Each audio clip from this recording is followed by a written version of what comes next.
Ketika ba'da Fathi Mekah, setelah Mekah dikuasai Islam, Umar tanya, ya Rasulullah, kenapa engkau masih sholat qashar? Bukankah kita sudah aman? Waqad qala ta'ala in khiftum ayyaftinakumul ladina kafaru, Allah ngendikan boleh mengqashar itu kalau dalam kondisi takut. Waqad kunna fi amrin, sekarang kita sudah aman. Jawabannya Rasulullah itu unik. Ya Umar, hadihi sodaqotun, faqbalu sodaqoh. Ini sodakohnya Allah, bonus, sudah terima saja, enggak usah catatan-catatan gitu. Sehingga era Umar ya ada lagi yang tanya Umar ke gitu. Terus kata Umar, sa'altu dzalika Rasulullah sallallahu alaihi wasallam faqala hadhihi shadaqatu wa faqbalu shadaqah. Sudah ini bonus dari Allah, terima saja. Ini kan unik. Padahal kalau secara disiplin ilmu kan begini. Kamu boleh mengqashar salat kalau dalam bepergian dan dalam keadaan takut. Logika hukumnya kalau tidak takut tidak usah. Sama seperti begini. Kamu kalau pergi jauh seperti saya Pak On, itu ngosor sholat apa enggak ngosor kan? Alasannya kalau kosor itu, kalau pergi itu masyakot, repot. Sekarang pergi kita pakai Alphard, pakai Innova, bawa uang, disupirin, itu masyakot enggak? Enggak kan? Tetap boleh jamak enggak? Boleh. Sebenarnya kamu jamak itu karena pengetahuan hukum apa karena enak jamak? Kalau alasannya masyakot, kan sekarang sudah ada. Enggak repot. Ya sudah pakai hadis tadi, ini hadiah, terima saja. Jadi makanya agama itu riwayat. Tapi ada saja ulama yang agak balik loh. Agak balik loh gini, banyak juga ulama misalnya duwe gawe, ibunya sakit terus ribet jamak sholat. Kenapa? Ribet ngurumat ibu. Makanya ada saja kiai yang duwe gawe mantu itu terus jamak sholat, tapi jangan ikuti. Tapi ada saja karena alasannya jamak itu karena apa? Repot. Ya ada saja, tapi ya jangan ditiru. Cuma saya ini cerita, analisis hukum itu memang agak-agak unik. Jadi tadi, kadang Nabi itu ditanya, ya Rasulullah, kita dulu boleh jamak qashar ini kan karena in khiftum ayyaftinakumul ladina kafaru, takut diancam orang kafir. Sekarang aman, kenapa tetap jamak? Jawabannya Nabi, ini hadiah, terima saja. Ya ada sahabat yang bantah, kenapa Nabi? Allah itu zat yang baik. Kalau sudah ngaji bonus nggak pernah ditarik lagi. Makanya Nabi kalau berdoa itu unik. Ya, siapa yang disiksa di dunia karena dosanya, fawwahu akramu min ayyus sanniya uqubatahu fil akhir. Kalau ada orang salah kok di dunia sudah dikasih sanksi, Allah itu lebih mulia untuk mengulang nanti di akhirat.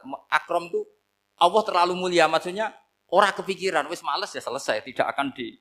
Kalau sampean kan enggak, masih ingin lagi. Jadi itu cara berpikir nubuah. Jadi berpikir nubuah itu beda. Ada orang pas sujud diinjek sama orang fasik. Diinjek, kemudian si yang sujud tadi, wallahu la yaghfiru wallahu laka, demi Allah tidak akan ngampuni kamu. Itu langsung Allah memberi wahyu sama Nabi di zaman itu. Bilangin yang sedang sujud itu, dia harus minta maaf sama saya, kata Allah. Mangdalladzi yata'alla ala fulan. Dia bersumpah bahwa Allah tidak akan memaafkan orang itu. Itu harus diralat. Nabinya iskal, kenapa ya Allah? Yang Tuhan itu saya ini punya sifat dua, bisa menyiksa dan bisa memaafkan. Kenapa dia milih sifat saya satu tidak memaafkan? Akhirnya apa? Orang yang nginjek tadi sama Allah dikasih tobat dan jadi orang soleh. Jadi itu makanya kamu nggak boleh jadi orang ekstrim nyifati Allahnya satu. Enggak boleh, Allah tetap bisa yaghfiru liman yasha wa yu'adzibu mayasha. Sifatnya Allah dua ya tetap dua, enggak boleh kamu pilih satu. Misalnya kamu kan biasanya gini, yang ghafur untuk kamu, yang sadidul uqab untuk orang lain. Mesti kelakuannya sampean kan begitu. Enggak boleh seperti itu. Rasulullah kayak apa bencinya sama Wahsy? Karena Wahsy itu qatilul Hamzah. Yang membunuh Sayyid Hamzah siapa? Itu bencinya bukan main Rasulullah. Sampai maksud-maksud Wahsy. Tapi sama Allah malah diturunkan ayat laisa laka minal amri syai'un aw yatuba alaihim aw yu'adzib. Muhammad, meskipun kamu kekasih saya itu tidak wilayah kamu, memaafkan atau enggak, terserah saya, kata Allah. Ternyata betul, malah Wahsy dikasih tobat. Nah sekarang enggak, orang itu nyifati Allah sama orang lain syadidul iqab, kalau sama dirinya enggak boleh seperti itu. Allah ya sifatnya tetap dua.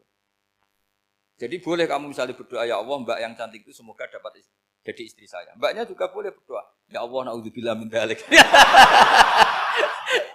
Jadi ini adu kekuatan, nanti terserah nanti Allah pihak yang mana. Kayaknya pihak yang perempuan mungkin. Karena kasihan kan kalau cantik dapat orang apa? Jelek.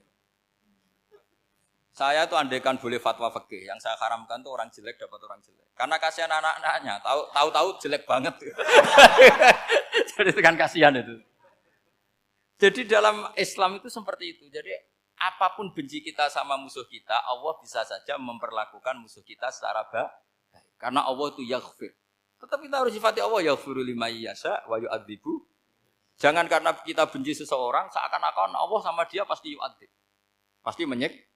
Itu yang dicontohkan Allah kepada Rasulnya. Itu beliau tidak cocok sama Wahsy.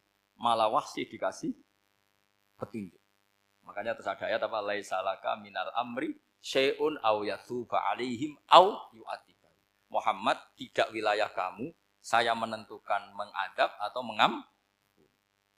makanya rata-rata kiai ulama itu halim. Orang halim itu rileks. Layinal janib, tidak gampang menvonis orang lain. Biar Allah tetap dengan sifatnya yaf'alu ma yasha, bahwa Allah bisa melakukan apa saja.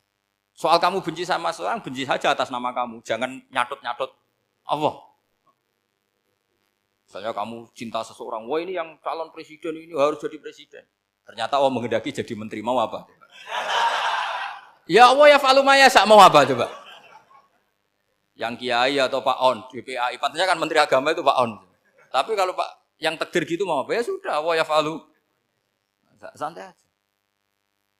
Itu rileksnya ahlul ilmi, ya sudah santai saja. Ini negaranya Allah, ini kerajaan Allah, ini buminya Allah, ya Allah biarin yaf'alu. Mas, jadi Tuhan Allah kamu yang repot. Kira-kira jadi Tuhan itu Allah kamu yang repot. Ya Allah biar tetap yaf'alu mayasa. Allah boleh yaghfir liman yasha wa ya'tibu mayasa. Saya kira demikian. Assalamualaikum warahmatullahi wabarakatuh.